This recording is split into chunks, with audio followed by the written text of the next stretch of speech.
Hello, everyone, and welcome to episode 51 of the NTS Podcast. We are still doing the podcast, even despite the fact that we both look like we've just been enlisted in the army. And this wasn't coordinated. We've just both turned up with skinheads, basically, on the same day. Yeah, we've properly done it. I'm gonna lay it out here right now. I have had this for about two weeks because I've had a hat on the entire time because it was bad. It was so bad. It's like literally only the time I'm like, it's bearable. Like it's been something else. Yeah. But when barbers aren't open, and you give your other half the razor and you just say, take it all off. They take it all off, and they really did. Yeah, mine was done with my beard trimmer as well, so it was like a bit of a struggle, I think, but we got there in the end. And we've got the UKEL in chat saying football shirt and a buzz cut. All you need is a pint now. I was going to maybe swap out to my Spurs shirt as well, but then we lost today, so I didn't do that. I just stayed with my nice Peru one. Oh, what was the score? Because I was driving, but I've got a new area. I'm actually officially back home. Nice. Yeah. We lost. Spurs lost 2-1 against West Ham, which I know is their cup final every year anyway, so they're obviously going to turn up. But yeah, less said about that, the better, I think. Let's maybe go into the episode then, rather than just talk about our hair. So it is, of course, the Team of the Split episode, as you can probably tell from the title. Might be the official Team of the Split for the NLC, depending on whether they actually do their own one or not this time around. We were the official one last time, so we'll say that tentatively. But before we get into that, maybe just cover over... This is the official, unofficial Team of the Split. Yeah, exactly. Team of the Split, because we do two, but still, like, whichever one gets the most mentions is the official, unofficial, official Team of the Split on Twitter. So it's easy. Mm-hmm. And then, yeah, so it's just all about the interactions anyway. And obviously, Sing retweeted yours last time, so it was ideal. Automatically won. And then I got the other end of Mikma and Godsent guys flaming mine, but they all count as interactions, don't they? So never mind. But yeah, before we kind of go into it, obviously we maybe just talk a bit about what actually happened in the last week first. So we did just have the last week of the regular season, and it was a pretty banger of a week as well. Like there was a few decent upsets. Group A going into it was the one where really we had no idea what was going to end up, because we had third all the way down to sixth. That was still kind of all tied up. Dusty in the end were the ones, unfortunately, that have gone to relegations, which is kind of a bit sad considering they'd obviously been on an upswing, and but then it just kind of seemed to fall apart a bit the last week. They did have a tough week against XL and Nordavind, and then Nordavind kind of finally seemed like they're getting things together for the final week as well, which was kind of lucky because obviously they themselves could have been in relegations. Yeah, it was crazy. It just kind of seemed to be just whoever was playing better in that last week. And they had obviously that kind of mad Granite game against Tricked as well, where Granite hadn't won since week 2 and have just been on this massive loss streak. And then it was just like kind of a bit of a fiesta, to be honest. He had like Paulson doing a 0 ults onto no one, and then he had Sahira doing a Corky TP onto his package from base, 1 meter away. It was just crazy. And the Kerberos Nasus game, which when I saw that, I was just thinking, I thought I was watching Demise for a second from UKLC Spring. I thought, okay, this is the stage Nordavind are at where it's just fully let Kerb try and push. But it obviously worked. They won that game. And that was one against Granite as well. And he was a real pest for him as well. So he was literally just smashing turrets, and it got to that point he had like 800 stacks or something, and it was beautiful. Yeah, it was what I want to see Kerberos do every single time, win or lose. Just get him on Nasus, get him on Yorick. Yorick's not even in the meta. Just get him on Yorick just to smash turrets. That's all he needs. Well, literally, I can't even think of the last time I would have seen a Nasus in a competitive game anyway. But he made it work. And it's one of those, like, if you can just survive and get late enough, it's just ridiculous, and just one-shots pretty much everyone. So yeah, that kind of, the group is still not even fully worked out. I think we're going to have maybe a tiebreaker with Godsent and Granite. So XL, Nordavind and Tricked are all definitely in playoffs. Godsent and Granite, though, 4th and 5th are tied, because I think they've got an equal head-to-head as well. So yeah, the win for Granite against Tricked was literally like the last chance they had to have a playoff shout. and obviously they won it, and that was kind of a bit of an upset itself as well. And let's be honest, let's just say this straight away, yeah. Just the fact that Nordavind, yeah, could finish second in this group doesn't mean that Nordavind were as great as what they actually seem about. Because also there's a tiebreaker between Nordavind and Tricked happening. Because what I've just realised, yeah, I saw 5 and 5 from Nordavind, and like they're the 1-on-1 team. They've literally gone 1-on-1, I think, with everybody in that group, which is ridiculous. Yeah. Considering like the other one is against BTXL. But obviously they're going against Trick now. Trick have lost 4 in a row. Like, that is insane to see. Kind of like, that is essentially what Granite had just before they kind of went into the final win. Yeah. So this is very much like a team which is going in with momentum to a team which is, slowly not. Trick were very much in contention for that first spot, and then like 4 losses later, they were probably lucky, actually, given the strength of the quality of actually what happened in that last week, that they had those kind of like massive early game kind of leads in not massive early game leads, but just like they had those like early wins early on in the season. Because with how close it ended up being, like this could have easily been Tricked versus Godsent, Tricked versus Granite for that final spot of playoffs with the way it was going. But I'm really happy to see Granite still in it. I think it's unbelievable the fact that they actually could potentially get into playoffs. Yeah. Obviously, there was a lot of things, but even so, we had the coach on last week. They even said like they're just going to give the best shot that they can do. Obviously, we're going to talk about Group B, but there's another team in there which has surprised me with how they've made it to playoffs. But let's just talk about Dusty for a second as well. Like, what went wrong? Do you think really for Dusty? Because like. Obviously you look at Group B, you kind of look at M&M, kind of a lot of things went wrong. They were kind of dead and buried, unfortunately, very early on in the split. They had just not a great record. But Dusty, for me, weren't actually like a bad team, I felt, in this group. So what do you kind of think, like, was it just there wasn't enough games, or like they just lost 2 games and that's it for them, really? Yeah, because I can kind of feel for them. Obviously, they had like Legions couldn't play for the first week, and then the second week when he came back, they still, I think, went 0-2. And I can only presume that was because he'd obviously just joined and they were still trying to sort things out with him. And then from week 3 and 4, they looked quite good. They picked up 3 wins out of 4 games, and it kind of looked like they were back on upswing. I feel like obviously with those first few games kind of being write-offs because they were, sort of all over the place with the roster, for them to kind of be getting back into it now and then have a week where they've got XL and Nordavind who were now playing good, it's kind of maybe unfortunate on the schedule as well. If this week had been maybe sort of with their week 1 where they maybe didn't have to play such strong opposition, now that they're a bit in form again, it could have been better. And it's crazy because obviously it's so close, they're still 1 win away from a playoff spot, but because they couldn't get it, and they didn't sort of patch things up until later on, they're in relegations. But to be fair, I don't really see any chance that they'd go down with the way they've been playing recently. As long as their heads don't drop too much or anything, I think they'll be fine. Looking at the other side though, so looking on Group B, with M&M obviously locked in playoffs as well. Well, just before we go into that though, like, what do you think kind of like, because obviously I believe that the playoffs, the tie-ins, are going to happen next week, because I think that the week after that we're going to do into playoffs. What do you think the order's going to be then? Like, do you think that it's going to be Nordavind second, and do you think that Granite or Godsent, which one do you think is going to go on? It's really hard. I'd think out of the Nordavind Tricked, I'd probably say Nordavind just from the last week, because obviously it's going to be, you've got some form sort of play into it. Tricked, who did they play this week? Yeah, so they lost to Godsent and Granite this week. It was obviously really not good. They lost to teams that they should have won. They should have won again. Yeah. But you could also say that Tricked were essentially confirmed for playoffs by that week. I think they were confirmed for playoffs, I believe.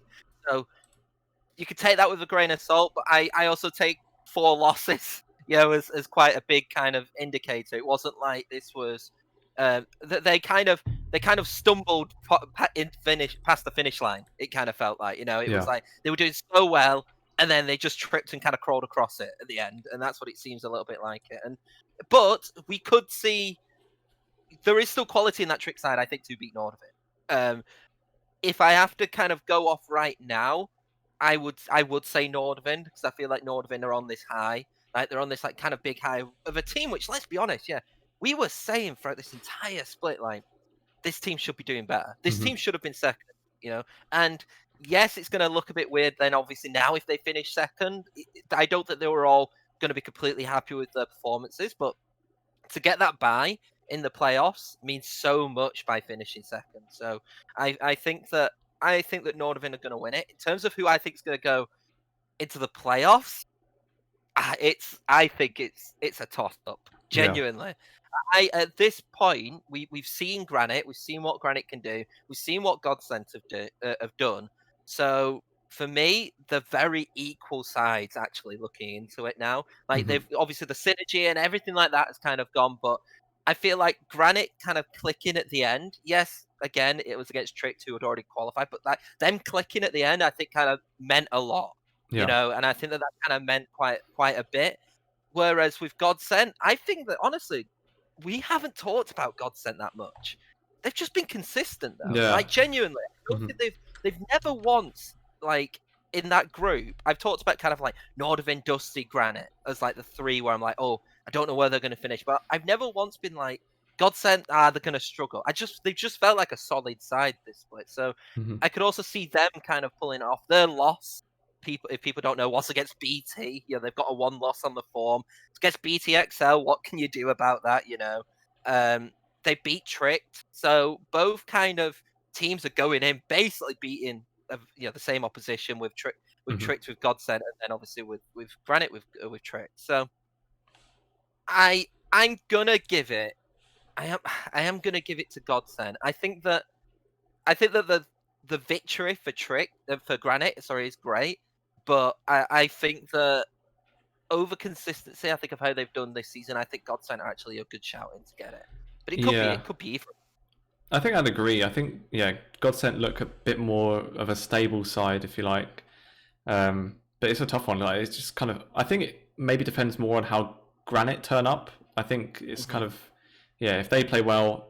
Well, this is going to sound stupid. Obviously, if they play well, they'll win. If they don't play well, they'll lose. But you kind of feel like you kind of know what you're going to get with Godsent, whereas Granite could be sort of either end a bit more. You know what? Yeah, for a team which, let's be honest, didn't even know they were going to be in the NLC for 3 weeks beforehand. Which is, they already said that they announced most of their team, which was going into the Telia League. For Granite to get 4th and to stay in the league is a brilliant testament for them anyway. To then get playoffs is again like unbelievable, because especially you look at the team they've got to beat. They've got to beat the team which everybody doubted last split in Godsent. So the story's there as well, But then if Godsent again with, I would say, 2. Obviously the first one was mega underrated. Nobody expected anything, and they ended up getting playoffs. This one, I would say that people weren't like underestimating them as much, but I don't think people were expecting them maybe to be in this kind of close of a race. So for them to get playoffs again would be ridiculous. I think it's good. It's good for either of those organizations, definitely. Yeah, definitely. And we got Frumi in the chat actually saying he's predicted Godsent, but then he says he does know Granite has something potentially spicy on the cards. So we'll wait and see what that is. But yeah, looking is it Hira, the main carry on like Galio? Imagine. No, let's be honest, that won't happen. It won't be that. Like, I hope not. If I want to see, I want to see Hira on like the most carry. Put him on Yasuo. That's the spicy one. Yeah, we'll see. But yeah, maybe looking at Group B then. Someone was going to touch on earlier was about M&M. So when we're talking about Dusty, they do look like they've been improving, and would kind of be surprised to see them actually get relegated. And when we think back to last year, last split, we had Singularity, who were kind of closest to this M&M point, where they had looked kind of a bit of a mess really, and hadn't really picked things up that much. But even they, although I think it was like a 3-2 against Kova, a reverse sweep I think it might have even been, where they were almost relegated, but then kind of clawed it back. But when you think, if you compare that Singularity side to this M&M team, I think this M&M team is kind of shown even less. And then when you've got teams like Absolved and like Resolve in the UKLC and like the Danish league, I looked at that and I was like, you've got, like I said, those two teams, Absolved and Resolve. Obviously, you've got Astralis Talent as well. Now, we're seeing these names. They may not even go on to win their actual leagues. I believe that they're all there going to playoffs. But I look at like Australia's talent. I look at Absolved, and I look at kind of Resolve for me personally, and I'm like, these are 3 good teams. Like these are 3 really, really decent teams. And if I am Eminem, I would be slightly worried. I would say more for Absolved, in my opinion. When you've got the likes of Regé in Telia, which I find absolutely crazy. But then you've also got Sol, obviously, for Result. You've got some good players in there. So we could see. I mean, to be fair, technically, we didn't get any relegations, didn't we, last split? Because all the UKLC, all the teams, the NLC teams won. But we technically got 2. But this will be like the first, I think, we'll actually get like 1 like official relegation promotion, I think. And I worry that it probably will be M&M. There's no slate on M&M. I love M&M as an organisation, but I think you look at like 1 and 9, it's not been good enough. Like there's been, apart from when Airs played really well, I feel like there's not been many games where I've been like, this is an NLC quality team, and that's unfortunate. Whether it's not worked for them or anything like that, I don't know, but they were always the team which kind of stood out for me for the wrong reasons, unfortunately. It's a bit like, because when you think back to last split, where obviously they were in the same position, but of course then you had the whole thing with Monk playing mid, and even when he was still playing mid, you could kind of think, well, okay, maybe sort something out with the mid laner, whether it be Monk move to ADC or just change him out.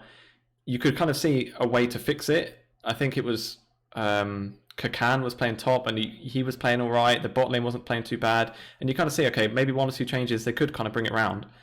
This split they haven't made any changes, but then when you think about it, it's almost kind of hard to see what the changes would be. Like no one's really kind of stood out as even being someone that sort of looks good on that team while they've struggled. I don't think so. It's a real tough one. Let's just hope. I think because with it being so early on, like they won the first game of the split and then lost 9 after that. So it's like, eventually, like, unless you're going to make changes really early on, which I don't think they wanted to. The reason why they made changes at the beginning is because they tried the experiment with Monk last split, and it didn't work. So they could have there was an easy change of changing positions there. But I don't think they actually wanted to kind of drop anybody in the split, and with the way that kind of the league was going, unless like you saw something similar from Riddle, when they went like 1-4, 1-5, there was not really much hope for them there, unfortunately. It wasn't like Group A where anybody could have gone up and gone down, just for the way that I think how competitive it was like at the top. Like in Group A, it was competitive in the middle, but it was very like top heavy. I felt like Group B in terms of who was fighting each other. Yeah, definitely. But can we talk about with Group B, Kova, right? Right. We have hardly mentioned Kova at all, I think, but they deserve massive respects for getting into the playoffs. We've potentially got 2 sides who were not meant to be in the NLC last split make it into the NLC playoffs, which I think is brilliant. Like, I mean, Kova had a lot more time than Granite, but like still, that they initially weren't going to be in. I think there was a lot more of like, because they knew they won Telia Masters and with the whole situation that was happening with Munster and Phelan, I feel like they kind of had like an inkling a little bit more than what was happening with like Ents, for example. But for them to be into playoffs, I think it is really, really positive, especially over a side like, in my opinion, Riddle, who had Bravado in their team. They had like a good set team in Riddle. And Kova managed to do that. And in my opinion, are they going to go any further than that? No, if I'm being honest. But for me, I think if you asked Kova right at the beginning that you would be comfortably in that playoffs, by the last week, I think they locked it in on the last I think it was the last day on the first day, wasn't it? The last week on the first day, I think. I'm not sure. So, but they locked it in like they had a game to spare, but to actually lock it in with a game to spare, I think was great. Yeah, and well, the kind of 5th team then in that group obviously was Riddle, who sort of 1 game out at the end, but kind of went out with a bang in the last week, beating Fnatic, which was kind of didn't seem like it was on the cards as well. And I'm going to probably say his name wrong, but Ore, the the ADC, sort of popping off that game as well. I think it was being like played Vayne in that game. Maybe was like a bit overconfident because it's not really a pick that seems like a meta one right now. It's not really one you see, and then he just got kind of slammed on it. But yeah, at least nice to see Riddle sort of go out fighting, but.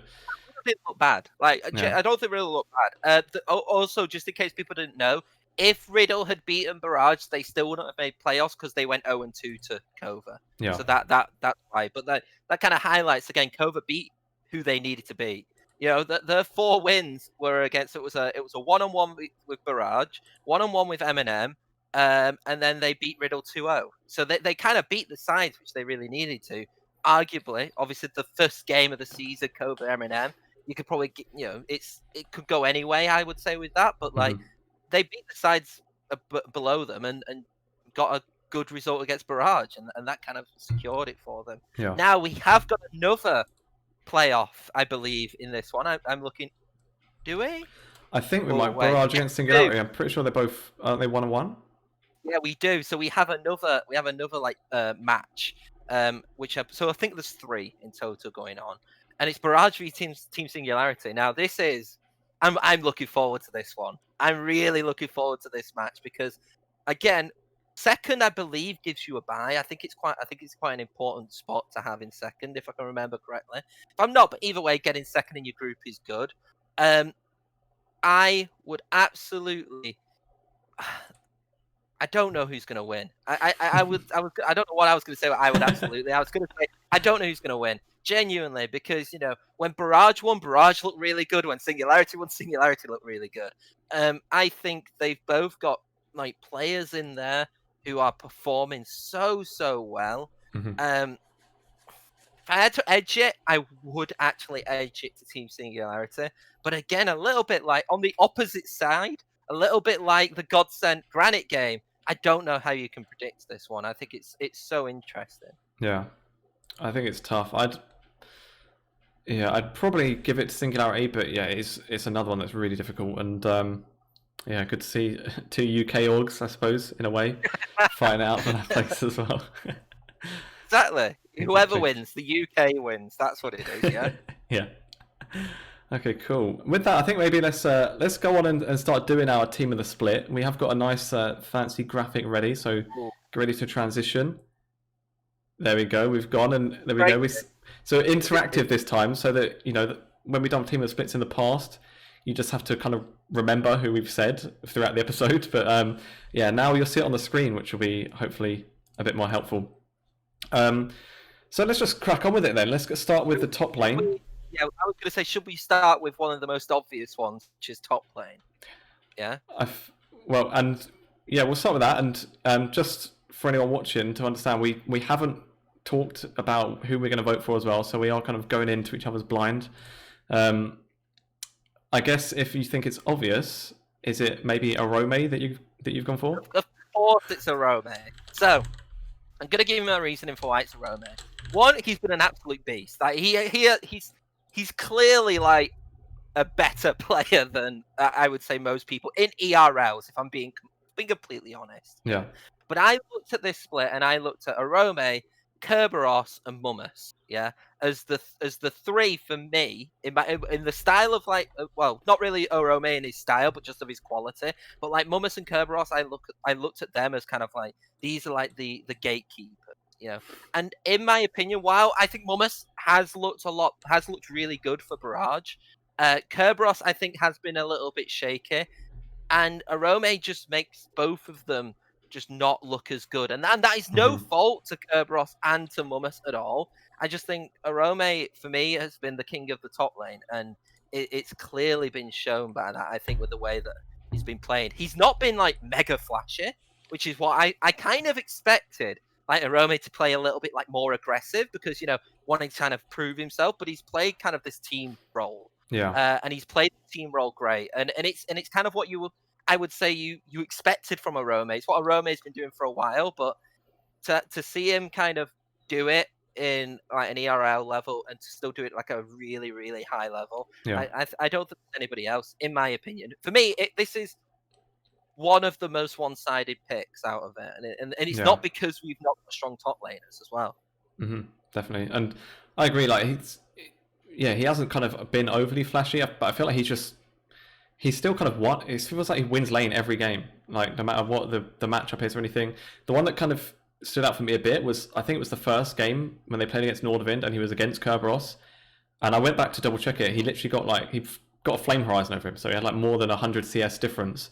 And I kind of feel like it was just like the first game. It's like, okay, then I'll just show him, I can sort of stomp someone in the first game, done that, and then just played what you need to play and just been so solid. And yeah, I don't think anyone's really sort of stood up against him that much. Like, he seemed to just win pretty much every lane and had a real good impact. I would say Pride was another one. Yeah. Probably, like, I think for me, last split Pride was not great in my opinion. I think he was really good, but I don't think he was at like a massively high level. And I think a lot of people kind of saw like Pride and saw kind of Bravado. Unfortunately, it's like the two kind of, what are they going to do in this Fnatic side? And I thought both of them actually performed pretty well when they were there. I think Pride has actually really stepped up as well for Fnatic. It's a little bit more skewed though with Pride because he did miss 2 games, so it's like he did actually only lose 1 game with Fnatic. So it kind of shows that his influence with them. And then you've also got, like I said, got the likes of Wyzor as well. I think he's had like another really consistent, like for me, underrated season. And then you've kind of got others up there as well. But so I'm not. That's what I mean. The champion pool has not been. It's not. Sorry, the player pool for top laners has actually been really high this split. And I think if it was anybody but Arome probably there, I don't think. I think it would be a lot of a harder of choice. Yeah. I just think he's actually been just that much better. I think that's why. I think with Wyzor being a good shout as kind of like an honourable mention as well. And when I was kind of going through and looking over some of the stats for like different players as well. One thing I noticed too is like when you look at on Singularity, I think it was the gold share especially, like he's not the one that kind of gets many of the resources on there. It is mainly sort of Dragdar and Furoy in the mid, but his kill participation was still one of the highest of any top laner. So he still kind of has an impact with everyone, sort of helping out throughout the game, but then without actually getting the resources for it. So that's fair enough. And just going back to Pride as well, I kind of disagree a little bit. I think I even maybe gave him MVP last split. I kind of partly for his improvement, because the split before that, especially people had questioned him quite a lot. And then I think at the start of summer last year, everyone was kind of wondering if they might have gotten rid of him and upgraded. And then he kind of stepped up a bit and did pretty well. And then this split, he's kind of gone in a way like a bit more sort of like subdued, in the way that he's kind of just gone more to sort of playing more utility, I think. So he's just doing that similar job kind of to Wyzor, where he's just doing the job he needs to. You are correct. I am still under the opinion that the previous split was UKLC. You are correct. He was very good in the NLC. He was very, very good in the NLC. But yeah, I again though, I think he's consistently shown. Yeah. Like definitely. really, again, another close kind of contender, I think, for it. And I kind of hoped you went for someone different, but I normally I like to think of like, well, I might just edge it to someone else because I don't want kind of just everyone to be from the same team kind of thing for the point. So, but this one I was like, I have to. I can't not put Arome in there, unfortunately. Yeah. Not unfortunately, but you know what I mean. Like, yeah. Now, I think another role, if we're going to move on to jungle, which I could not put anybody else in, it is it Marcoon? Marcoon, yeah. We're 2-2 so far, Tom. I've got the same. One of the best junglers in the ERLs, in my opinion. Well, and he got his shout out on the LEC. I don't know if you saw. Did it? Yeah, where basically Shox did like this little segment where they had trouble over. I saw that. I did. Yeah, so they basically asked her like, who is the like a standout player that we're looking at from the NLC, and they had this like graphic ready for him and everything, like with some of his stats and that. So he's got like a real nice push on there. But I'd kind of have to agree, really, especially with the jungle at least. But I think there were actually a few. I think this one was maybe a bit closer than top. I don't think it was maybe as clear as Arome was. I thought people like Maxi, obviously on Fnatic as well, had a really good split. I think Nolte on Singularity has done pretty well. It's kind of given that I think he maybe struggled a bit on Nordavind last year. Yep. But then when you look at Marcoon as well, his KDA is outrageous. It's like the highest in the league of any position by miles. He's got like a 14 KDA, which is just crazy. Yeah, was there? I do think it. So jungle stats, I feel like this split have been overinflated a lot more because in my opinion, probably jungle support are like the two biggest roles I felt in League of Legends, and it's at least when competitive play was happening. But it's what I find even more interesting is that the fact that like I loved like Dan as a player. I love the style of play that Dan plays. It's not like a mega flashing, a mega attractive play, even though he is changing that a little bit. Ad Excel himself, but like Macoon plays just such a different style. Like such more, for me, like more of an aggressive style, and I really love that. And I love the fact that like he's willing to kind of go into these situations, and he knows that he's gonna go out of it okay, And for me, that's like shows that he's got such like not just like a mechanical skill for it, but he's kind of got that mindset for it, and I think that that's really good. And a lot of people, and I wasn't in this bandwagon, but a lot of people were like, "Oh, Macoon should just be an LEC now." A lot of people when they announced that he was going to be on BT, they were saying like, "What this guy is like going to be in LEC," and I was like, "Well, I personally didn't see like a lot of him, so I wanted to see kind of what he likes." But like in terms of just mechanical skill, and I think wherewithal of the map, I think he's really really good. And I actually I disagree with you. I think that there was like, whenever I saw Macoon play against other junglers, I felt the difference, and I know that sounds really weird, but I felt it's a similar thing when I saw Dan kind of play as well. Actually, it was like I felt that Dan was just better at like working around the map or just the little things sometimes, not even just macro. And I do get that same feeling with Macoon, just in a different way, in a more aggressive kind of style. Yeah. But yeah, I had a glance as well of his KDA, and it is ridiculous. I've just seen Crazy. it now. It's ridiculous. Pretty nuts. Let's maybe go on to mid, where I think where it does get quite a bit tougher. And yeah, for me this is really hard. I feel like if we had to do this a couple of weeks ago, it might have been different to what it is now. So I'll kind of start with maybe saying one that it isn't, that I think I maybe would have voted for. Well, two players really. One of them was Paulson on Tricked, who I felt like was a big part of why they were doing so well.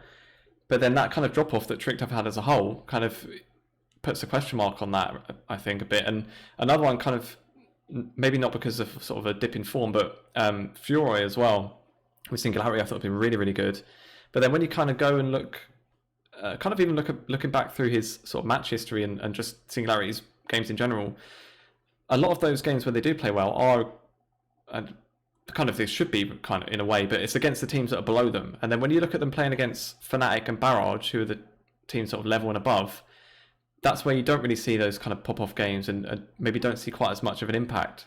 So those are kind of a couple where I suppose would have been nice to give it to someone not on Excel Fnatic. But I think for those reasons I couldn't quite bring myself to. I've maybe gone for a bit of a cop-out one. And I've got Forbidden as mine, and it might just be sort of the story of it. I want to see him do well, but I think it was really good. What you're doing is you saw my tactic when I put Kasing in. It's like, hopefully they retweet it. Tag him, retweet. No, like Forbidden is a good choice, and it's a very very solid choice. I feel like personally, I haven't got Forbidden in. You could go in a little bit more of why you have, but personally, why I haven't got Forbidden is, for me, he felt a little bit too much like a supportive role. And that's the unfortunate thing maybe with mid lane in general. Like, when I look at kind of who I look at players in positions, unfortunately, I look very, like, aesthetically, and I will probably favour more, like, attacking-minded players. And that's just, I feel like, how my kind of mind works when it comes to kind of looking at someone who's I would consider good. Because let's be honest, it's our opinions, like, it isn't like a definitive thing that just because we've not said one person it means anything. It's just a bit of fun. So I look for more for like standout moments and stuff like that. And while I think that Evervin has been really really solid for Fnatic and has clearly shown that he's like a veteran, and a leader in that team, which is what I think was very much needed actually. Actually looking at it. I didn't put it in because for me, he didn't. There were rarely any moments I felt where I was like, "Oh, this is Febervin like popping off," and that's why for me. But I want to see your reasons why, because I think that you've definitely worthy of it. I think it's maybe the reasons you've said for him not to. It's kind of because he has been sort of so solid. I kind of was in my mind sort of comparing it to when we spoke about Leader playing at this level, and how he sort of openly would admit that he's not playing the meta stuff, he's just playing to try and stomp people. And we kind of spoke about how in the first, I think it was maybe in the first week or two, we kind of seen Forbidden sort of look like try and show that he can just play what is actually needed and show what would be needed when he goes up back to NEC, or if and when, rather than just try and sort of come down and just be flashy and stomp all over everyone, and it perhaps not actually translate so much to the NEC. So kind of going the opposite end on it, really. I think he's just done a great job of showing that he can just play what he needs to and just be that kind of team player. But I can kind of see as well, how it kind of goes the other way. You obviously like to see flashy moments, which I suppose we didn't really get much of. It's hard. It was very hard. I feel like early on, especially in the mid lane, with how it was. I am saying though, I am being an extreme hypocrite, because I'm pretty sure the exact same reasons why you voted Febervin in this team is why I voted Kasing in the previous team. Yeah. So, I understand. For me, it was actually between two. It was between Random and I can never say his name. Fury, I think, or Fury. Fury. Yeah, it was between those two, because I kind of look at players for me who kind of stood out, and maybe it is because they're not playing for the academy teams. I kind of looked at it as like, these players have actually really stood out, and to be fair, definitely I've definitely underestimated them. So maybe kind of me looking at them is like, wow, actually these are a lot better players than what I was expecting them to be. In the end, I went for should I go for Random because I can say it? No, I went for Fury. You can say Fury. I think you'll get away with that. I went for Fury because I genuinely, there's not been many times, especially in a mid lane, where I've kind of I want to see how they play, and I like to see how they play around him. I like to see how aggressive they are. He's obviously, what I like though as well is that he's not just played mega aggressive games. He had an Azir game, he's had Lucian games, so when you've ranged from Azir to Lucian, so for me, you've been able to kind of play that scale into the really early aggressive style. Yeah, I believe I checked the stats, he played 2 games with Azir, 2 games with Lucian, won all of those. So for me, that kind of shows again in a small sample size, just kind of the diversity of which he actually had in Singularity.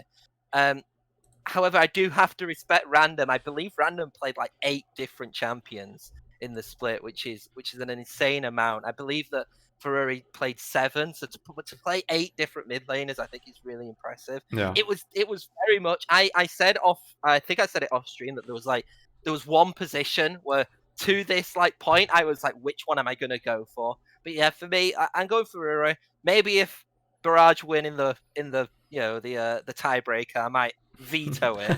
But no, but I feel aggressive, very much what I like in a mid laner. Maybe it isn't the style of what the meta is. I can't say much more. I really enjoyed playing it, and I think he deserves to be in there. Yeah, that's fair enough. And I think actually the standout of Singularity as well. Yeah, and I think like you say, when you kind of look at some of those different chats, so I think with both Fury and Random, I've just seen Freemeat in chat saying tragedy.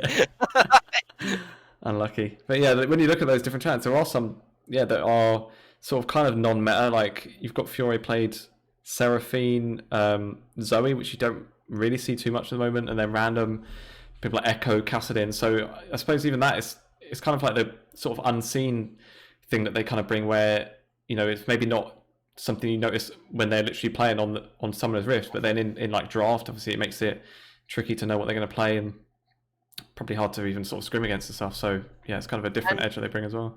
I feel we do have to mention him as well. Hatrix played very well again this split. For me, a reason why I didn't even like think of him in mind is because he played that Febervin role. He played a very similar role to what Febervin was playing. And for me, they both played them excellently. And there's a reason why, to be fair, let's be honest, probably these mid laners who have played that role are top in their respective groups, because I feel like they stuck a lot more to the meta, where maybe the other teams thought that they wanted to play a little bit more aggressive, and it worked for the likes of Singularity and Barrage, definitely. Yeah. And that's why both of them for me are in contention.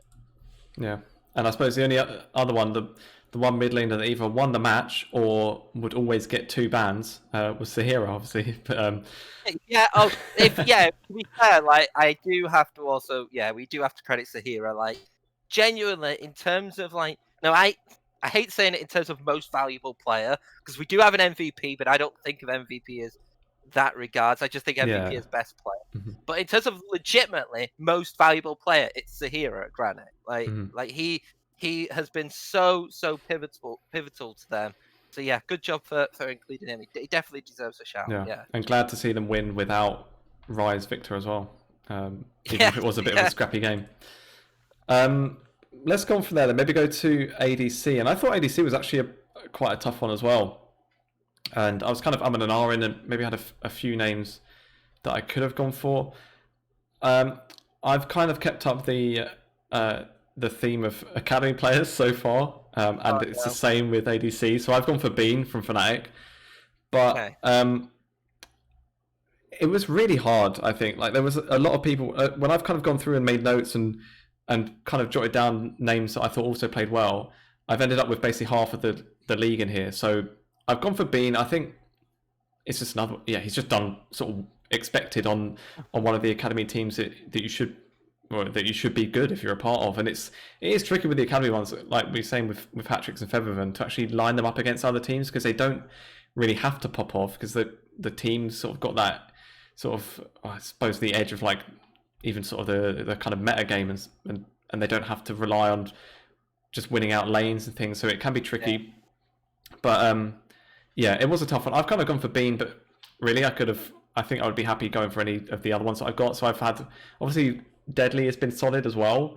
But I think the difference that we've seen with Deadly and Bean is that with Deadly, he would kind of, he had that role before in Excel of just kind of let him follow him up and then win the team fight. And I feel like they're not really sort of exactly doing quite as much, quite as obviously that anymore. But he kind of looked through his like kill participation stats and stuff are still really quite low, kind of on that sort of topic. But then Bean's is like way higher, and you can kind of see that Bean has just generally a bit more of an impact throughout the game. Why don't you tell me who you've gone for before we go through maybe some other ones that could have gone as well? So I think Bean is up there. I have actually gone for Deadly. So I could understand by what you're saying. He's kind of just played this role of like, basically you stay in lane, and then eventually things will get good, and then eventually things will happen. But when Deadly's so good at that, why wouldn't you play him like that? True.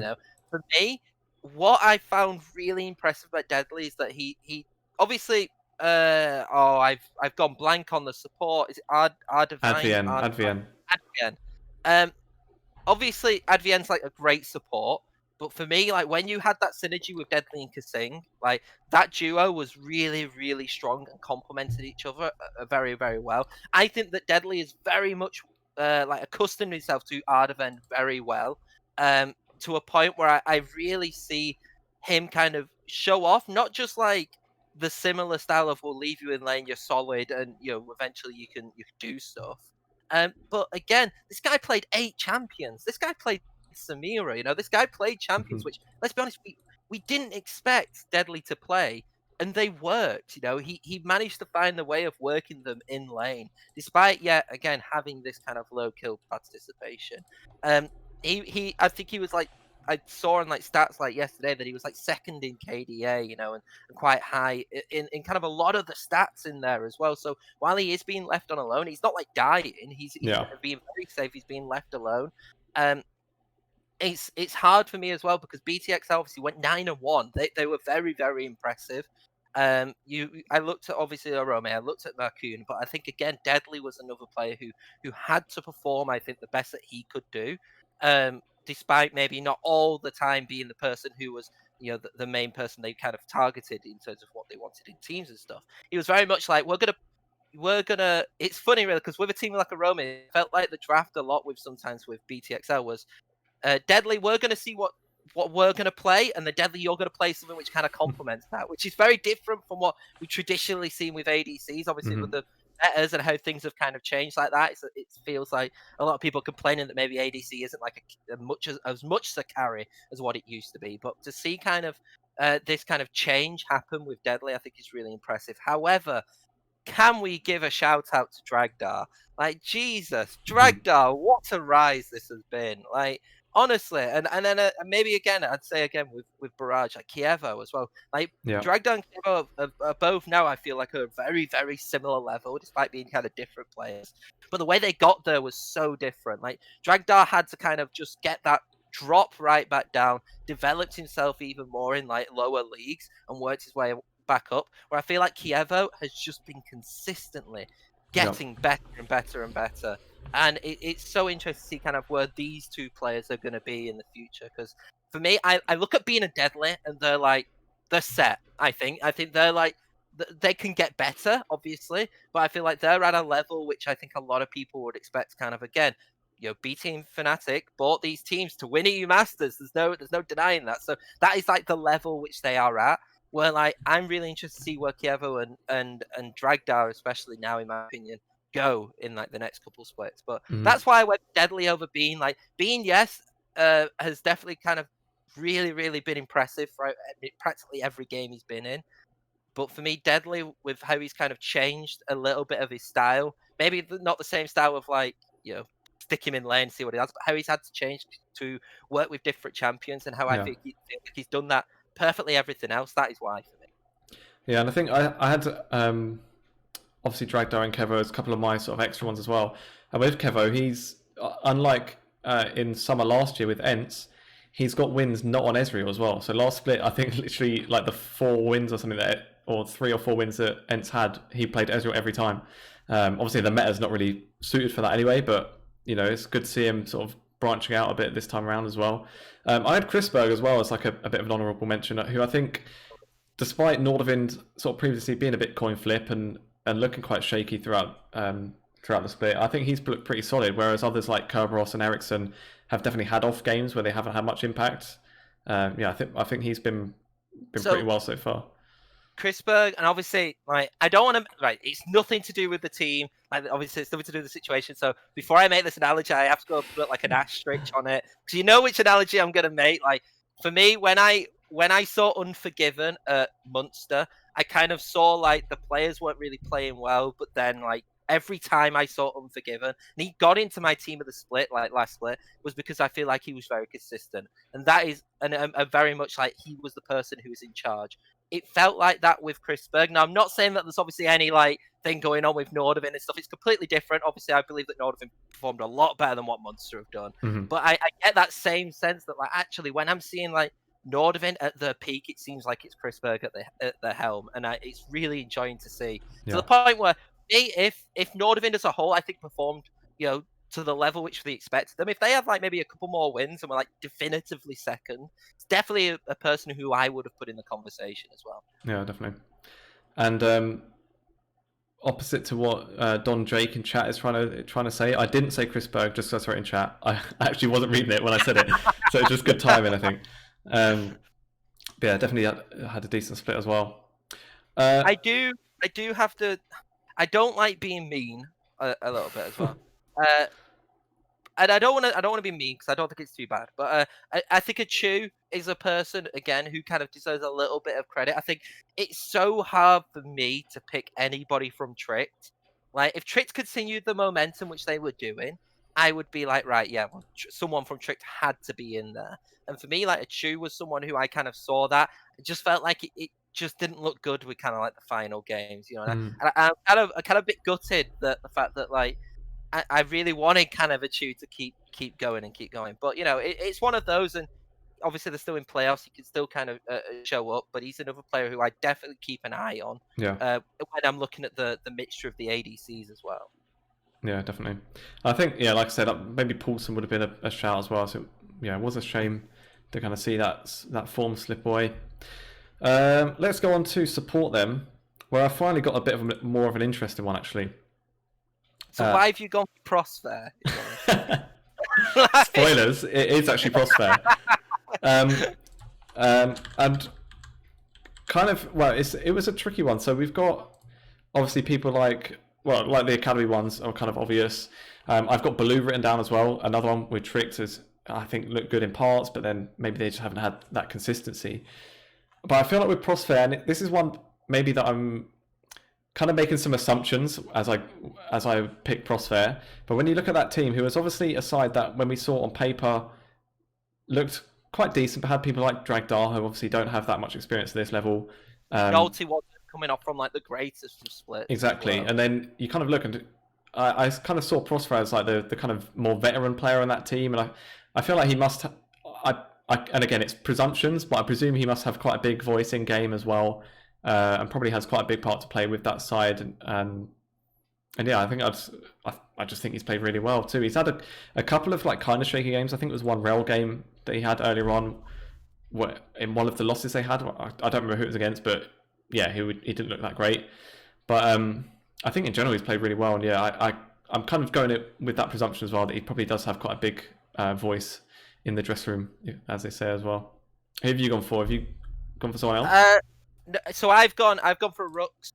I think that's how you say it. Yeah. I'm still bad with terrible. So I'll go with Fnatic support. So what you were saying with Bean, I agree with you, but for me, I don't think it would have been possible without this guy as a support. This guy gave his life for Bean constantly. He gave his life for the team. He has engaged throughout the entire split, non-stop, and I love it. And again, maybe it's because I prefer the flashiness, the kind of the flashiness of the players. But for me, I've loved watching this guy kind of just give himself away for the team, And I feel like obviously that's a lot with what supports are right now. But I don't think that Beam would be in the position. I still think he'd be like top 2, top 3. Mm-hmm. I don't think he would have been in without this guy. And I feel like actually going into this split, I feel like Rooks was one of like the players who people I say underrated, but like he was like the 5th probably person that people were talking about in that Fnatic roster, I think, at the time. And I think he's very much shown like his worth for the side, his worth for the team, and his kind of worth for going in. And like I said, being that kind of ever like going presence for that team, he had like a massive kill participation as well. And there is a lot of deaths in quite a few of his games, which I saw, but they were never like throwaway. They were always meant something, and they always kind of helped push Fnatic Rising to win. And I think that's also important when we had, I mean, let's be honest, if I'm being honest, like 4 of the top 3 teams were in Group B, so in a very, very competitive group. There's a reason why, like Singularity Barrage, and Fnatic did so well, because they were obviously in that same group, and they were just the 3 of the 4 best teams. Yeah. And I've loved seeing Rooks play, and I love kind of seeing how he develops and how he and Bean develop as well, because sometimes it's hard to kind of get like an instant connection, I think, with like a bot lane duo. We saw it actually, and I do have to give you props. We saw it with Dragdar, and we saw it with Prosper. We also saw it with Sefe and Kievo as well. Like kind of like bot lanes which kind of just connected really well and kind of worked really well. For me, like I've just really enjoyed Rooks, and I think he deserves it. And I wouldn't have had a Fnatic player in my team in the split, and that did feel wrong. So I actually looked at it and I thought, for me, who has been like the best player for Fnatic, and I do think it's the support. Fair enough. It's a good shout. All right then, let's. Ruby is correct though. He did have a wobbler versus Fnatic, versus Barrage. Like he did have a wobbler versus Barrage, but I understand that. But apart from that, brilliant. Yeah. All right then, Tom. Who is your MVP, and why is it Lindegaard for his own games? So my MVP, and I normally like to do something interesting. I can't go further than Macoon. Macoon's my MVP. Mm-hmm. I think he's looked very, very good. We've already said it. For me, I think he's just looked the best player in the league. You know, if we had to go off, like I've said, if we had to go off like most valuable player, like this player has been the most valuable to a team, it's Zahira. But in terms of, for me, my opinion, MVP is like best player of the split. I think it's Nakoon. Yeah, I'd agree as well. I've got the same for mine, and yeah, it's kind of like you say, the same things we kind of said earlier, and it's maybe not a huge surprise, like with the kind of expectation of him, like you said, when Dan went up to Fnatic, a lot of the sort of community suggestion was that maybe Markoum should have been the one to go up, and like you said, maybe it was a bit early at that stage, but he's kind of does look like a cut above the rest, and I think it's probably a matter of time until we see him get a chance, maybe even the next split or two in the NEC. Yeah. Also, we're a bit biased, I think, because I've realised that I was looking through previous teams of the split, and I'm pretty sure we've gone for a jungler every single time. even the time when we went for different junglers in our team of the split, and I'm pretty sure we both picked junglers. Because I'm pretty sure I picked like Dan and you picked Tax, or one of us picked Dan. Yeah, we did. Yeah, I think in UKLC, yeah, it's a bit of a thing, but it's obviously it's a role that is like so like important to the whole team, and I feel like with and I say this with Markoum, but you could also kind of apply it to a lot of other teams as well. But with it being like more or less a fresh roster, where it's obviously Deadly was the only player, but then being with 4 other new players, it is basically a completely new side. And obviously the jungler is really pivotal in sort of gelling that all together. Like you say, you can obviously say that for most junglers at this level, where it's new rosters pretty much every split. But I suppose that just makes their job even harder. All right then. So the one that people have been waiting for, I believe, this one. It's coach of the split. Who have you gone for? Because if we go back to the last one, I don't remember, who did you do last split? I did Nico the Pico, basically for the Fnatic lossless run that I thought was quite impressive. I did Pad, I believe. You know? Oh yeah, you did. Who, by the way, pretty good choice now. Yeah, good scouting. Yeah, and then I obviously got flamed for mine for not choosing Vendetto for Godsent. Are you going to go for a similar kind of one this year, of like I don't want to say like overachiever, but yeah, someone that's kind of gone above and beyond what was expected, or are you going for one of the top ones? I've gone for one of the top ones, and I'm saying one of the top ones because I've gone for Surza for Barrage as my coach split, because I think that actually the performances which that side have done in a large part have been very, very just solid, consistent. Like a really, really good group of players which have been brought together, and I look at coach not just like coaching, but kind of recruitment, which brings people in. For me personally, I couldn't give it to Swiffer, I couldn't give it to Nico the Pico, because they basically had these squads and got built these squads which are like EU Masters challenging squads, and the only way for me for them to have actually, in my opinion, got like coach of the split was if they went undefeated, like, and if they like fully dominated. But what I saw from Barrage was not just kind of like consistency and beating. Yeah, obviously they got the win against Fnatic, but I also saw like development. I also saw differences from them. It wasn't just we're going to stick to one style and do it. We're going to keep going. Sometimes like Mummus is going to pop off. You've got Kievo who's always there. You've got Random who's doing a lot of stuff, and everybody involved was doing their part. And I think a lot of part of that is not just, for me, like again, like coaching staff isn't just Surza. Obviously, we've got to put Surza on there. It's the rest of the coaches as well. And we've known for a while that Barrage has obviously had like a really good infrastructure to go that, and it's shown. It's definitely been showing off with the way that it's occurred here. And I do think Surza deserves it. I really do. Yeah, I think that's a fair shout, and like you said, yeah, just has done really well, and a lot of, like we know, behind the scenes. Obviously, AJ always seems to get a shout out with this kind of thing, so there's his shout out for that as well. I've gone for a different one. I've also not gone for an academy, so I'm kind of going for a bit of an interesting one. And actually, I had my honourable mention. I've even got another one that's not academy as well, so I've got a few that I was going to choose from. I've gone for Torok for Singularity. Oh! And I'm not just pandering because I saw him in the chat. I honestly did have Torok. I honestly did have you down as my coach of the split. And it's kind of like what we were saying with similar kind of things to with Prosfair, where it's the fact that it is a side that has kind of, I don't want to say overachieved, because when we had like Dragdar on, he's he said that they kind of expected to be as good as they were, and obviously, you usually would back yourself like that. But then, as for an outsider looking in, Singularity are looking stronger than we would have expected, and especially with someone like Dragdar coming in that hasn't really played at this level before, and he's gelled in really nicely, and it looks like just the whole team has gelled really well, and you have to imagine that the coaching staff had a pretty big part to play in that.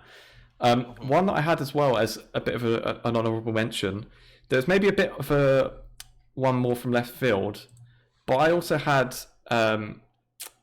Doric from Nordavind, kind of for the resurgence. So obviously they didn't look good at the start, but Nordavind are a side that have been picking up. They ended up, I think, with the 2-0 week last week. And I feel like, in that case, you probably got to give a fair bit of credit to the coaches as well to be able to not only just sort of have a good team, but one that can actually help to sort of work on issues too. So, yeah, I think Doric was a fair enough shout as well. But yeah, I've gone for Torok on mine. And it's not pandering for the chat. It was honestly my pick. No, you know what? To actually say on Torok being picked, I think it's fair because I actually think, and I think we've said this a lot with Team Singularity. You kind of look at Dragdar, obviously. You look at Prosper. Like Prosper, obviously didn't have the greatest time when he was at Nordiv in that brief time, and also at Envision wasn't great really. It was good, but it was never like what we were expecting. Obviously, he took that time away. Then got Dragdar, who's literally come from the UKEL and made his way straight into the NLC. You got Fafuri, who's like, let's be honest, like I think has performed some of the best out of the mid laners. When someone who, to be honest, I wouldn't even considered that at the point. You got Nolte, who didn't perform that well at Nordavind, if I'm being honest. And probably the only one who was actually like in form was Wizo. Like Wizo was actually really good last split. So he's actually put these players together. He's identified that these players are actually, have strength, has qualities which perhaps weren't seen with other teams, and it's worked. I also do actually agree with you as well on Nordavind. I think Doric does definitely deserve it. And then I think also we would be amiss to miss out.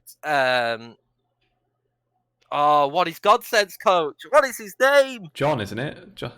The guy from Excel, or used to be Excel.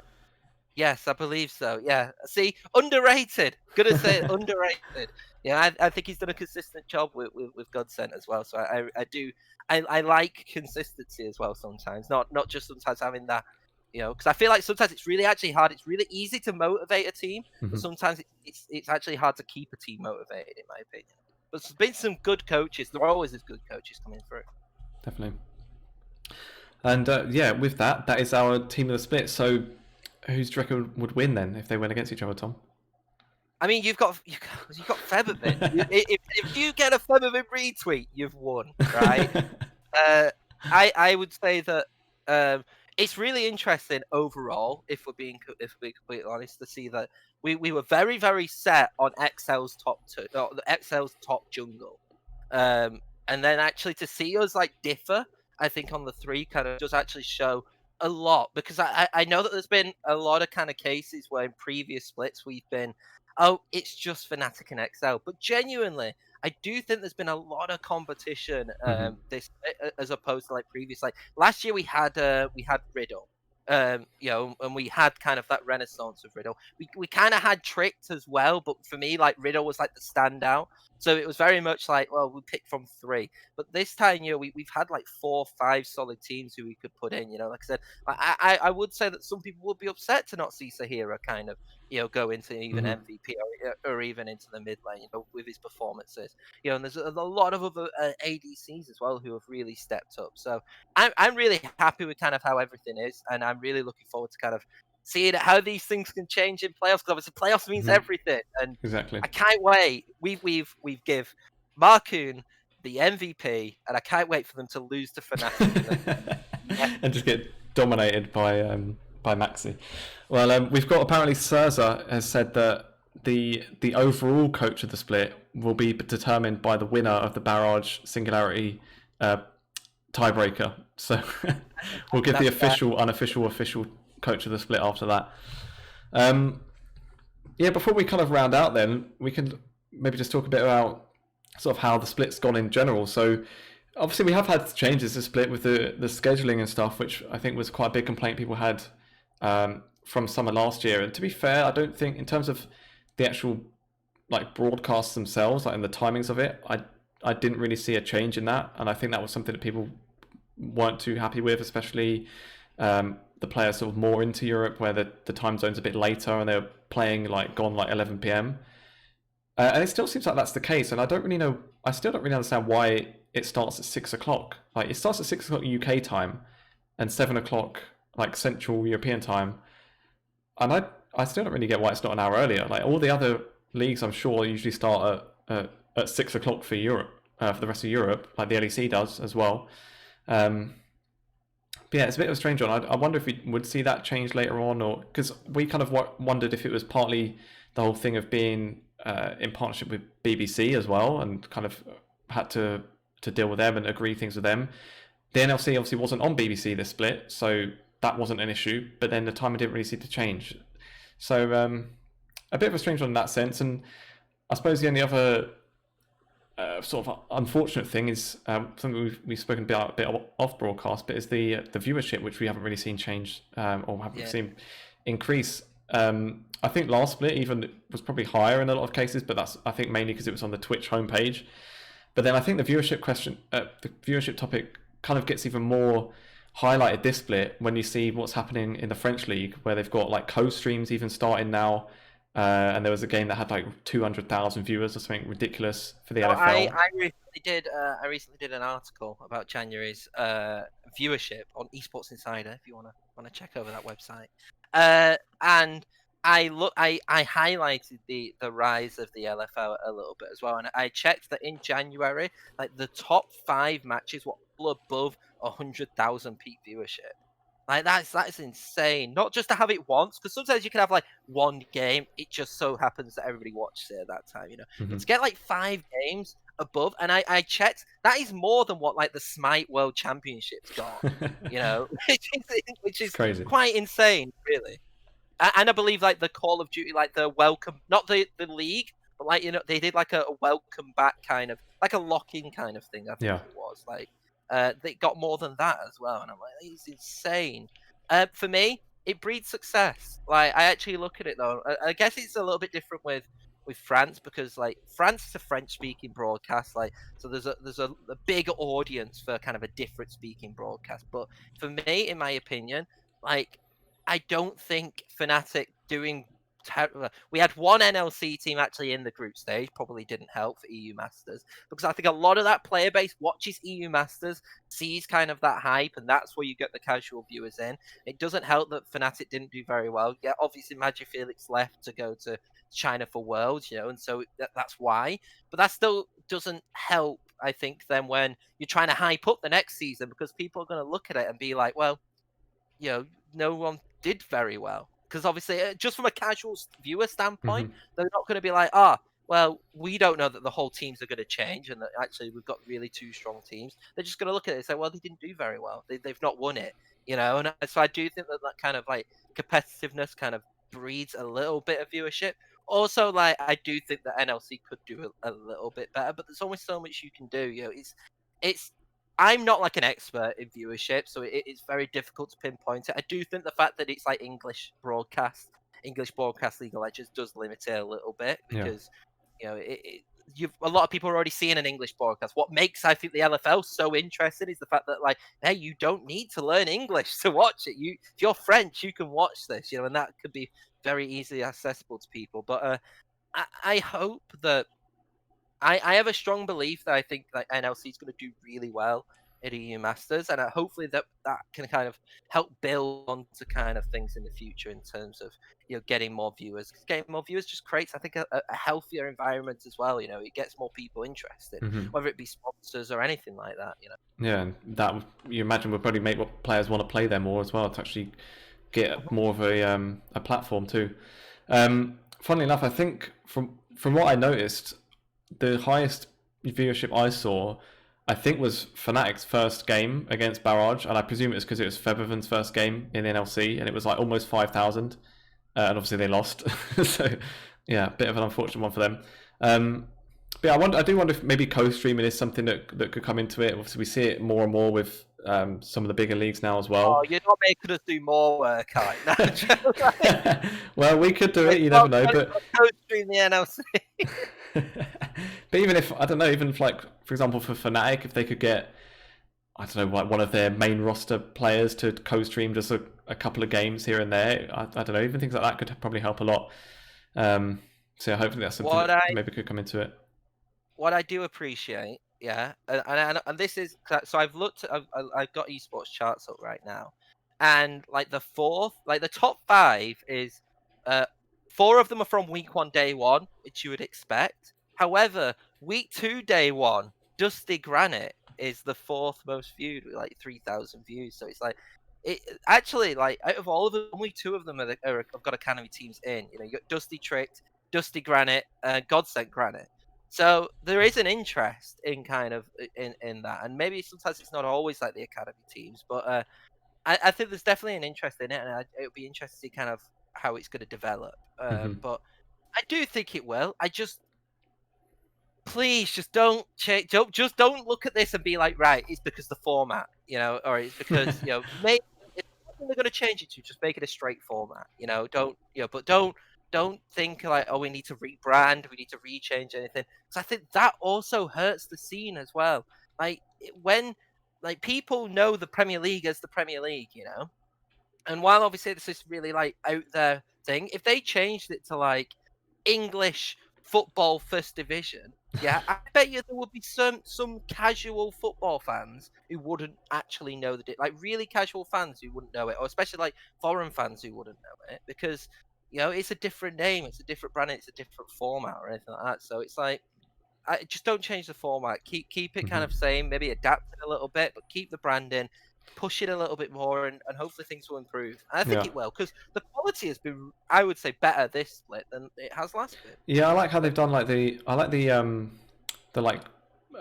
highlight breakdown things that they've done now, like the whole interactive. Kind of like when it's like when you're watching like Sky Sports when they start drawing arrows and stuff, and I don't know, I quite like it as a regular sports fan. It's quite interesting and quite entertaining as well. So yeah, I like what they're doing with the broadcast in general. Maybe it's just a case of like they're holding off, because they do eventually probably want people in a studio. I think obviously they've got their own studio. Yeah. Obviously nobody can go in it right now, but maybe it's just a case of we'll do this. We'll make sure we just keep it rolling, and then when it's in the studio, maybe that's when it could be up. Because let's be honest, like as much I will watch it because I am a massive fan of League of Legends and watching League of Legends, but there are a lot of people who don't want to watch it from an online format. They like the familiarity of having everybody around a desk, having everybody kind of talking about that and interacting. Because it's a little bit more normal than I would say, like having 4 people on a screen, obviously. So maybe there's a little bit of that as well, and it's why, in my opinion, like a lot of people have praised the LEC, and a lot of people are kind of like a bit down on the LCS, but like the LCS can't really do the same stuff that the LEC does, because the LEC have access to the studio where the LCS don't, because the situation which is beyond their control. Yeah. So I think that might also help as well. I haven't watched any like I've watched the games of LFL, but I've not actually watched like casted and stuff. Do they do it online or is it offline for them as well? I'm not actually sure. LFL. I think I've seen Super League. I'm pretty sure is in studio, and I have a feeling that the Prime League is as well. I'm not sure about the LFL or not. And I suppose the advantage they have is that obviously they're all in the same country too. So getting the casters together for the NLC is obviously much harder, especially with the UK like having so many travel restrictions and stuff.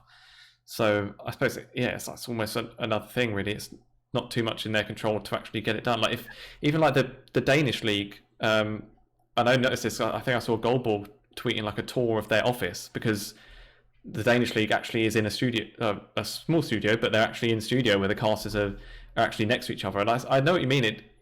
It does. It just kind of feels like you're watching something more polished. Obviously, with it being online, you get. It looks like they are. Like I said, I only just jump straight into the games because I don't unfortunately have like the time to like listen to analysis and stuff. And it's in French. Or speak French. That's also online, so that probably helps as well. It's something which is so massive, but people don't realize how much of an effect it has, I think. Because and obviously, with it being online, even just watching the desk, you can see the moments where I think we spoke about it before, like with Foxtrot when he was on, but about like just knowing when to speak and not talking over each other and stuff. And you can tell obviously when it happens. Sometimes it goes a bit quiet for a second, and then Excalibur has to think of something to say. And I suppose it's maybe not something people consciously think of too much, but then when you watch it, you can kind of see how it's maybe a bit. I don't say like unprofessional, but it doesn't seem quite as polished. And it's not really something that's in their control right now. So hopefully once things die down, maybe by summer 2023, when finally Corona's actually gone, then we'll get a studio and things will pick up from there. We can only wait. But I think the moving to 3 days a week, I think has been all right as well. The only one thing I don't like about it is just it feels like it's gone over. It's just happened so quick. And I don't know, it just feels a bit weird that it's just over so fast. It feels like we just started the new split. This than what we have.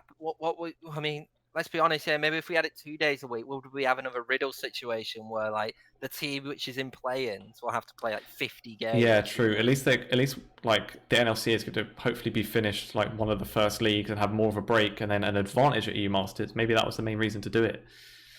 So let's see. That would be really good though. We still don't know how many spots. I think. Yeah, true. But because they normally announce it, but I think it's going to be the exact same. Yeah, it probably will. I think we're getting 2, and one of them's going to be a play-in. So sad face. Yeah. Maybe one thing to talk about quickly before we do start to come to a close as well. We had the Fnatic Rising LEC head-to-head with Dan against MagiFelix last weekend, and kind of sadly, I was kind of like watching it on the side, but I don't think I noticed them sort of big up that head-to-head or use that as like a storyline. Megalodontus obviously did the job of doing it. But then I'm like, no, Megalodontus did. Exactly, yeah. So Megalodontus obviously did like the like duo interview with them and asking them like about each other and about each other's picks and stuff, and I thought it was really cool. And I was thinking, oh yeah, I'll get the broadcast on. I'm sure they will highlight it, and it'd be cool to talk about maybe NLC on there. And then they didn't, from what I could tell. Like you said, they did talk about NLC, so I didn't listen to that segment, so maybe they talked about it there. Right? Maybe a bit. And then MagiFelix obviously popped off. I would say, like, I feel so proud seeing how well MagiFelix is doing. Like, because like they're not like obviously the record isn't great, like, but they're not bottom anymore. I believe that they're not bottom. I think, is it Vitality now? I think about. I'll have a look because I think Vitality just won like one of the last games as well. But either way, like they're not like soul bottom, and I don't think they've been that bad. And it's nice to see kind of MagiFelix actually play really well. Like even like I said, that the joke obviously is the Misfits game where like again like when he's 0-0-0 as a Corki and they're like 9k down in 10 minutes. What do you do? And it's like. And they banned Corki, and he still won. So I really, really enjoyed seeing how well MagiFelix has done. And in turn, like I think Dan has proven a lot of people wrong as well. Like I think Dan has really kind of showed up, and so I'm glad to see kind of both of them do well. Yeah. I'm inherently more into Astralis and BTXL just because they've got Dan and MagiFelix, which is probably just because we've seen them and we know how good MagiFelix can be. Like MagiFelix has always been very good. It's nice to see him kind of on an LEC stage doing it, and actually not. The one worry I had is that it's just going to get destroyed, and it would have just been sad. But it's not, and I wouldn't be surprised if he may stay with Astralis. We don't know kind of the situation that's happening, but even if it's like he's done his time and he's he's back, either I don't know, we might see him on Astralis Talent. They might just keep him on there and put him in there. You never know. But like whether it's all said and done, I think he's made a good like name for himself to actually be picked up into the LEC. I think next split as well, and I hope to see so. Yeah, and it was funny because that win against Excel, he kind of didn't really play in a way that we usually see. So we would usually see like people like Corki Azir, where he would just farm, scale up, and then get a few kills in one team fight. But yeah, he was like popping off on Syndra, like smashing people, and it was like a new MagiFelix. And I suppose maybe it helps him to start off online. Like if we are sort of buying into still the one storyline everyone still has about him. But at least playing online, he doesn't look like there's any nerves affecting him at all. So hopefully that'll just carry over back to when things are back on stage, and he'll just keep smashing people. That's if they get ones. We don't know. We don't know if MagiFelix, how long MagiFelix is going to be there. Because I think they did say like Nuked Up would. I think their statement they were like saying like, oh, we look forward to having Nuked Up back like once whatever personal issues are sorted. He's given a break for reasons, which I'm glad that nobody's ever like found out because it's personal and everything like that. But I think what the interesting thing would be is like, did Astralis think that MagiFelix would actually make probably this much of an impact as what he has done? And it's like that kind of awkward question of like, well, do we stick with this or do we not? Yeah. I think, and I don't think there's a right or wrong answer because you never know. Like, we don't know what the situation is with Nuked Up. I don't want to speculate at all on what the situation with Nuked Up was, but it could have something which could have affected him from the beginning of the split, or for a while now, something like that. So he may come back off this and be a brand new player and a better player, and feel like everything's a little bit better now. So we don't know. But either way, just looking at the MagiFelix standpoint alone, I think he's made a good account for himself, and I'm glad, because the guy's literally like he's the poster boy for solo queue, and it's good to see him doing well in the LEC. Yeah, definitely. I mean, to be fair, like the import rules going, so we'll probably be with like NA. He'll probably go into Mortals probably. They had Ica. No hate on Ica, but they had Ica, so they can have matches. Yeah. I know it's like obviously way off topic of NLC at this point, but do you see Reggie, the TSM owner, like his tweets the other day as well? He just basically had like a breakdown, just kept tweeting imports like, over and over again, and just got kind of roasted on Twitter for just saying. I think he said to Vulcan that if he wasn't playing in the LCS, he would be working at McDonald's, and just not a great look for him and TSM or just all the owners with that stuff going on. I love DeMonte tweeting like, "Can't wait for me to have a bad game and feel unemployed." he's just waiting. No, but I would love to kind of have like we're gonna probably do a whole podcast on that anyway in the off season if it does occur, because I think it does have a very big implication of the European Regional League, and kind of like. Will that actually affect the ERLs in general, and could it actually even weaken the strength of the ERLs? Because if we're not just everybody looks at the import rule, and is the import rule just going to be the LCS, or is it going to be Academy as well? If it's going to be Academy, are we going to see kind of the top ERL talent also go to Academy? Which could prove to be not great, I would say, for maybe some development. So that there's a lot to talk about that now. Like I said, we've got. Personally, I don't think they're going to abolish the import. I think there'd be way too much hate for it. I can't imagine it happening. It'd be so ridiculous. Because I think one reasoning I saw as well was saying like, oh, because the player base in NA is so small that it would put us on a level playing field with other regions. It's like if you say that, you could basically say that for every region except for China. It's like, well, Europe has more people than NA, but then China has 10 times the servers that Europe has. So obviously. Has more players than everyone, so just open up the restrictions for everybody. Then it's just ridiculous. I don't see any way it's happening. You just said, what would be the point in regional leagues if like NA can just like scoop it up? I think at the end of the day, like as well, like to briefly put a point on this, I think that in my opinion, people still follow players, not organizations. I feel like that is changing. And I feel like that will continue to change, where people will kind of more invested in organizations than players themselves. I feel like there are a few organizations who do well of that. But for me, just because like you could affect viewership in Europe if, say, like all these players leave Europe to go to NA because this import thing is, and it could be Korea as well, China. So we're not just saying that they're going to just take Europeans. Let's be honest. But that could actually have a massive effect on kind of people's enjoyment, because they might not want to stay up till like 10 p.m. to watch their favorite player play League of Legends. So they just won't watch the European League anyway because their favorite player doesn't play there. Maybe. Could result in issues like that. So there's and they may open it up to all, but it'll be interesting to see. I highly doubt that. Mm-hmm.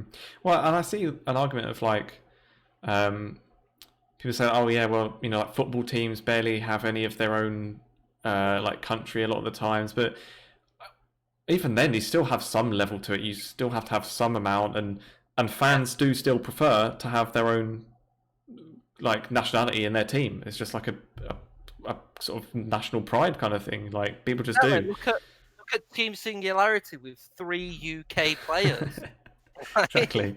Or just even like in I don't know, Orgs must see in LCS when a NA player does well. Like the fans seem to love it. So it's just, yeah, it's ridiculous. And I can't see it happening. It's just so dumb. But yeah. Anyway, is there any other topics you wanted to cover, or do you think we should start to wrap it up? I'm really looking forward to how the deciders are going to go. I'm also looking forward to playoffs. I think there's a lot of interesting ways that the playoffs could go, and I am not as confident as I was like halfway through the split that we're going to actually see an academy v academy final. And so I'm very interested to see if that does happen, because from a competitive standpoint, I actually hope we do see 2 academy teams going into a U Masters. So I do think that, in my own personal opinion, it's the best chance we've got of kind of doing well. But then also part of me is like, oh, but it would be good to see like Barrage, or to see like a Team Singularity go in. And I guess because Team Singularity are still like a well-known name, just not in League of Legends, so it would be cool to see them go through. Definitely. We'll wait and see. Okay, cool. Let's maybe start to wrap up then. And before we do, of course, as always, we'll have a quick check-up on what's been going on with the UKEL, who do kindly host us here. So if we just look quickly at the table as things stand. So Demise still sitting there clearly at the top, and after their loss to Hive a couple of weeks ago, they are back with another 2-0 week. So they are, like I say, firmly at the top there with the last couple of weeks to go. With I love this. Because I want to talk about Demise right now, because obviously in the UKLC, Demise have relegated. Yeah, Demise Academy look pretty good right now. Yeah, so are we gonna see? I hate saying it, like when Barrage faced Barrage. I don't know, but very interesting, very interesting. Yeah. Hey, at the end of the day, the academy team's doing great, and they're really interesting to watch. So fair play to them. They're definitely making a name for themselves, and you could genuinely just see this team just go up, just be promoted as the actual, the actual team, which is really interesting. Denies Academy can't promote. So that team is probably just gonna wait. So if Demise get relegated, then what? Demise I guess Demise Academy just becomes Demise. Maybe, maybe just. And then, anyway. And then the roster just gets picked up probably in the UKLC. But yeah, so then other than Demise Academy, we've got obviously Viperia and Hive both on 7-3 as well, who look pretty set to secure some playoff spots. The last playoff spot though is a lot tighter. So you've got LDN, Lucendi, Mythos, and Nerd Rage all on 4 and 6. Munster, unfortunately though, clearly at the bottom there right now at 1 and 9, with a chance to turn things around a bit in the last couple of weeks if they were to win basically every game. There is still technically, I think, playoff hopes. So still things to play for there. This is the Spider-Man meme, where he takes off the glasses. I'm like, this is NLC Group A, and then he puts the glasses on. I know it's the UKEL stuff, because that's pretty close playoff. Exactly, yeah. Well, yeah, like you say, 4 all on level terms where it could go from playoffs to relegations. It's crazy. Then looking at the games that are actually going to start to decide these kind of sports. The play is back this Thursday, 6 p.m. GMT as always. Starting with Demise Academy against Nerd Rage. Then Munster, like I say, looking to still keep their playoff hopes alive against LDN, who are one of the sides that they could overtake potentially. So obviously all to play for there. Then we've got Viperia and Hive against each other, trying to secure that second place. 6-pointer, you could say, or 2-pointer, I guess, in League of Legends. And then to end with another 2-pointer as well, Mythos against Lucendi. So do look out for those. And then that's more or less it from us. As always, you can of course follow the UKEL to watch our future episodes. We are usually here live every Sunday at 4 p.m. I think next week, I'm pretty sure the UKLC playoffs will be at that time, so we might have to do maybe a bit earlier on Sunday. We'll work it out. Yes. We should have a guest maybe from an academy team next week. I don't want to say for sure. It's still not set in stone, so I'll just tease it a little bit. I mean, there's not many academy. I mean, to be fair, there's probably we could proper troll it and be like M&M Academy. Yeah, Yeah. But yeah, we'll wait and see. Well, to know once we've got a guest locked in and who it is, you can follow us on Twitter as well, where we post the updates about future episodes. And obviously, you can follow us directly on Twitter too. Both myself and Tom here with our Twitters on the screen. And lastly, follow on YouTube and Spotify if you're watching back later on there too. And yeah, that's pretty much it. Thanks for watching.